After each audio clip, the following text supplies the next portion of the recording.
এই ছুটকি দাঁড়া দাঁড়া, কি হয়েছে? এত তাড়াহুড়ো করে কোথায় যাচ্ছিস? মামা পাশে বাড়ি বৌদি আছে না, ওনার মেয়ে হয়েছে তাই অন্নপ্রাশনে যাচ্ছি। তো অন্নপ্রাশনে যাচ্ছিস তাড়াহুড়ো করে, তুই কেমন সেজেছিস এটা? কেন? খুব ভালোই তো সেজেছি। ভালো সেজেছিস? হ্যাঁ।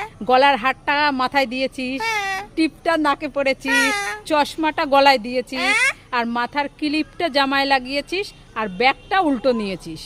দাঁড়াও সব ঠিক করছি তাড়াতাড়ি। হ্যাঁ হ্যাঁ, গলার হারটা গলায় দিয়ে দে।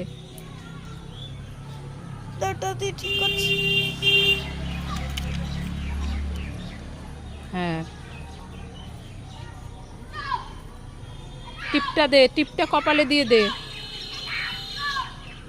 টিপটা কপালে দিয়ে দে, আর ব্যাগটা ঠিক করে নে, ক্লিপটা মাথায় লাগা, ব্যাগটা ঠিক কর। ও এবার আসছি। হ্যাঁ, যা যা যা যা। হ্যাঁ, আসছি।